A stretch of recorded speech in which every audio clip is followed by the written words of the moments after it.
final open workout, and it is not what we saw as the leak. All the movements from the leak are in this workout, but a lot more movements too. This is like an everything but the kitchen sink workout, just like a lot of things. I think it's gonna be 20 minutes of work. That's my prediction. I haven't done it yet, so we'll see. All right, final open workout, 25.3. Let's talk about it. I don't have the workout on the screen just yet, but it will pop up in a second. I want to talk about these first 5 wall walks first. So I actually pushed these first 5 wall walks. Pushed might be an exaggeration, but I went pretty hard. I wasn't pacing yet at this point because you have a 50-calorie row after this. I feel like that's a decent amount of time to recover from these 5 wall walks. You're going to have less time once you're on the barbell to recover. So did these first 5 pretty hard, ran to the rower to get started on those 50 calories, figuring I could do a little bit of recovery here and didn't want to overpace those first 5 wall walks. I think later on you can pace a little bit, but those first 5, go hard. You're going to have a bit of time on the rower to recover. So the workout is now up on the screen. 4 time, 5 wall walks, 50-calorie row, 5 wall walks, 25 deadlifts, 5 wall walks, 25 cleans, 5 wall walks, 25 snatches, 5 wall walks, and then you finish back on the rower. So there are wall walks pretty much in between, or actually in between, every one of the movements. 20-minute time cap. Watching the elites do this, they were very fast. I really didn't have a good gauge of what a average person would get on this. So I did it to find out. Calories on the first row. You don't want to sell out here. This is a long workout and you want to go consistent and have a good speed, maybe have an idea of a number in your head, certain number of calories per hour that you do want to hit. Like as a woman, maybe like that 900 to 1,000 range that you want to try to stay in. But you don't really have to go significantly harder than that because you want to be able to save yourself for the rest of this workout. And the barbell loads. You start heaviest and it gets lighter. You either want to have multiple bars or have someone unload. And there's not a lot of time to do that. All you have is the wall walks. So the person that's loading and unloading the bar has to be paying attention. So for the women, start at 155, then 85 for the cleans, 65 for the snatches. Men, 225 for the deadlifts, 135 for the clean, 95 for the snatches. Again, only 5 wall walks in between those movements, people to remove those weights. So it's also best, if you can, to do it in a way that all they have to do is take things off. They don't have to put anything on. Load the barbell so that it just requires taking things off. So for me, we did the 65s, then 10s. That would give you the 85 for the cleans, and then added a 25 and a 10 on each side after that to get up to the 155 weight. So think about that when you're loading your bar. Think about how people are going to unload the bar if you're having just one bar for you, and make it simple so there's not any extra confusion. So like I said, on this row, just trying to keep consistent, although I do think looking back, it actually is pretty similar to my final row pace. But I think I was more consistent throughout this row, if that makes sense. Where my final row, I started out a little bit slower and tried to pick it up near the end. On this first row, you just kind of want to stay the course. Pick a speed and try your best to stay there. But also try your best not to cash out too early, right? Try your best not to be like, I'm feeling good, I'm going to hit something crazy. You don't need to be hitting crazy paces. You've got a lot more work to do, a lot of wall walks and a lot of barbell movements. Also, I have my belt on. Why did I decide to use the belt? Well, I watched the open announcement. All of the men had their belts on. I'm like, they are pretty elite athletes. They have pretty elite coaches. If they thought that was the best move, they're probably right. So right now I have it on very loosely, obviously, so I can breathe.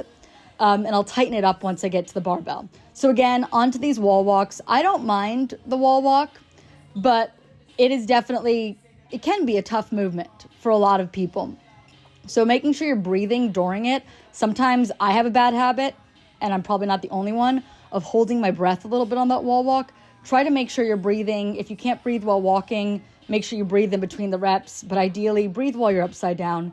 You do have to brace. This is a lot of core. This workout is a lot of core, just overall. Like a lot of low back, a lot of hinging, and you're using your core a lot on these wall walks. So you want to be mindful of that, which also makes the belt helpful. So I belted up to start these deadlifts, just making sure my belt is nice and tight. And now right into my first set of deadlifts. And I broke this up quite a bit. I think that if you're not going for an elite time, you can break up the barbell movements a lot. Think singles on some of these. Not necessarily on the deadlifts, but on the rest of the movements, you can definitely do singles. And I did my deadlifts in fairly small sets to save my low back, and I just tried to stay consistent. This is definitely a workout where you just want to keep moving. So I would step back, step forward. I sort of got into a rhythm of that. So I'm not wandering far away from the bar. I'm not taking super long breaks. I'm just stepping back and then stepping back up. I think I heard Jason Kalipa, who won the CrossFit Games, gosh, when was that? Like 2008, a long time ago. But I believe he once spoke about, taking a certain amount of steps back and then stepping back up and using that to sort of time out his rest. And I do think that's something that I've now used for years because I heard that. And it's just a way to sort of keep yourself on it and to really keep your breaks measured in a sense, right? And in a way that you're not to think about it too much. Step back, step forward. Really little thought there. Untightening my belt so that I can do these wall walks again. I believe this is like my first set where I kind of rest on the wall walks. I was doing them pretty consistently, like touch chest, get back up. But eventually I think you do sort of end up needing a little bit of a break. So yeah, I shake out my arms, but then I try to get right back to it. Like I try not to make it too long of a break. I also choose to sort of sit up for that shaking out of my arms as opposed to laying on my chest. I think that allows you to get a little bit more breath, like you can expand your lungs more versus when you're laying down and you're compressing your chest and your lungs. That's what I like, although I do see a lot of people like to just lay down and shake out their arms. If that works, that works. But I think you can get a better breath if you lift up your chest and allow yourself to have that more space to breathe. I don't think I really tightened the belt there. I just kind of went into this first set of cleans. But I do tighten it up now. I'm like, low back is kind of feeling this a little bit. I think I'm going to belt up. And yeah, I did a set of 2 and then it's just mostly singles. Just sort of quick singles and try to get back to that bar as quickly as I can. If you're a great barbell cycler, this is going to be a great workout for you because you can make up a lot of time if you're cycling that bar well. Barbell cycling, not my favorite thing. Lifting, not my favorite thing. I definitely like the body weight stuff more than the lifting stuff. So if I can't go unbroken, a lot of times I'll just do singles. Gives me time to take a quick breath, took a step back, tightened up the belt, back at that bar, and just chip away. I think this is really a workout where you just need to keep moving. You can sort of lure yourself into doing bigger sets and then resting too long, I think. That happens at times. So just pick up that bar, clean it, and then put it down, right? And if you can just get your hands back on that bar, I think that's the key. Don't take too much time. I think sometimes when you do those big sets, you can really gas yourself and then you're standing around for 30 seconds. And you don't want to do that either. So just try to get back on it and picked it up. I do remember hearing from some other people that this set felt kind of hard, like the cleans specifically. The cleans did feel a little long, but you just got to keep putting your head down and keep putting your hands on that bar, even when you don't want to, because the bar for a lot of people, I think, is going to be more like a moderate weight and not like a heavy weight. So you're always going to be able to clean it. You just don't want to. But you can do it. So just pick it up, do the thing again, and put it down. And just stay as consistent as you can. I think that's really going to be your best case scenario versus doing big sets. But that's my advice. I don't think anyone really needs to go unbroken on this. Even the elite athletes weren't going unbroken. So definitely don't get that in your head, because I think if you try to do that, you're going to end up taking a big rest. So small sets sometimes really just do the work. I did 2, I believe, of these wall walks before I took my little shake arm out rest. Yep, there it is.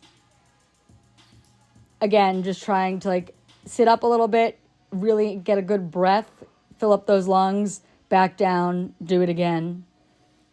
I think, shake it out again here. This is where it started to start to feel it. I also false started this workout the first time I tried to do it. I did 5 wall walks, and my rower, the feet were like really messed up. So I just started over because I had to adjust my rower. You should definitely make sure your rower's in the right position before you start this workout. You don't want to realize that you're like fiddling with the foot pedals and stuff and wasting a bunch of time. But you're going to feel your shoulders a little bit. Now you're going to snatch, and snatching is going to use your shoulders. I think I just chalked up here to give myself a second to breathe. I think sometimes we do that, right? Like you don't really need a chalk, but you're like, let me just give myself a second. Well, I just did 1 snatch to start. I don't think I remember that. But I think maybe, nope, still singles. I do believe I do some sets of 2s and maybe 3s in here. But I think I was feeling a little gassed. There's a set of 2 from the wall walks, and just needed to do some singles.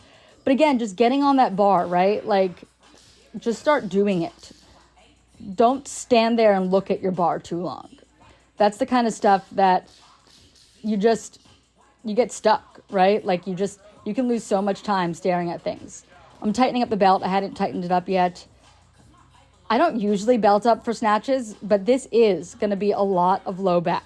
Use a lot of your low back on the row, use it on the deadlifts, use it every time you pull from the ground, and you're using a lot of your core on those wall walks. So it is going to tax that.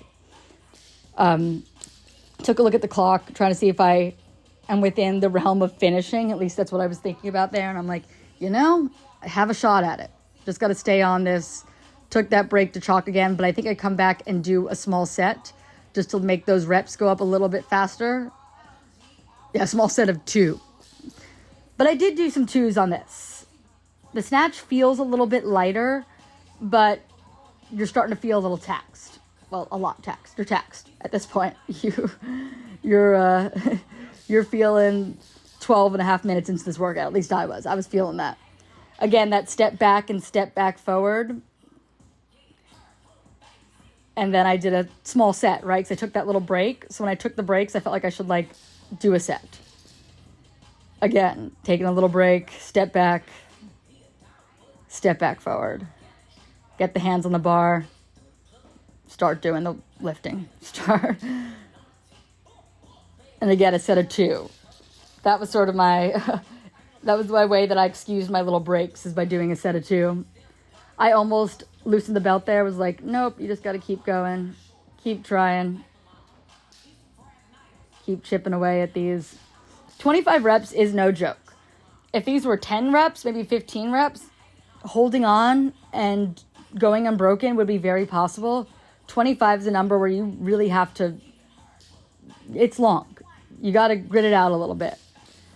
You're going to have to just want to stay on it, take short breaks, and then start cycling that bar again. Or singling it. You could do all singles on both the snatches and cleans. I did some doubles, but it's not necessary to get a good score or to finish. I think I'm getting close to wrapping up these final snatches. And that's it. Loosen that belt. I think I'm just going to take the whole thing off. Yeah, take the whole thing off because I don't need it anymore. And to my final set of wall walks. I feel like they still look pretty good, but I was feeling also pretty dead at this point. That's the first time I didn't do a set of 2 before I shook out my arms. And I do think that's also a result of just the snatch, right? So you're using your upper body a whole ton, and then you're using your upper body again. Where on the other movements, you don't really do that as much. So it's not as necessary. But here you definitely need, you're definitely feeling the upper body at this point. Shaking it out again, almost finished. And then we got to go to the row, which, let me tell you, that last row it's a different thing. So final set, running over to the rower. I'm walking. This is a much slower walk than my first set, but just feeling it and looking at the time and knowing, hey, I have almost 5 minutes, like 4.5 minutes. I should be able to finish this. But when I hit this rower, it felt slow. Like I was a little bit worried that I wasn't going to be able to finish in the time cap. I will say this row is probably the hardest part. There's something about a row where you're just sort of sitting there, you know? You don't have to think a lot. You just kind of have to do and pull and trust your body to keep moving. And 50 calories is a lot. It's a long time to sit on that rower. And it's a lot of time for doubt to creep in. And I definitely had a little bit of doubt creeping in here. I was like, I don't know if I'm going to be able to finish this. Looking back, like I had plenty of time. But in the moment, I was like, I don't know if, like, this is tough. I'm rowing slower than I was rowing the first time. I do think I recovered a little bit throughout the 50 calories, but I was struggle busting this. It just feels bad. Like when you get on that rower and you're at like 5, 8, 10 calories, you're like, I have to get to 50. This feels like a long, long time to go. And it kind of is. It's a long time on that rower. You spend a big portion of this workout rowing. 100 calories is no joke. And in this moment, I was definitely, I think my judge gave me some time because the clock is like behind me to the corner and it's a little bit difficult to see. I have to turn my head. But I was just, I think once I got to about here, I realized there was a good chance of finishing. But that first minute on the rower, I was nervous because it felt hard. It felt hard and long, and like there were so many more calories to do. It was daunting. Don't get overwhelmed by it. Just keep pulling and know that like you can probably start at a tiny bit slower on this row and then pick it up at the end. If you're more of like an average intermediate athlete versus somebody who's trying to get an elite pace, right? Like you can kind of like get off the wall and go directly to the rower. Don't waste a lot of time and row your first minute a little bit slower and then try to pick up as you go. So you can finish with a little bit of that kick, right? Like finish with a little bit of like crushing yourself at the end.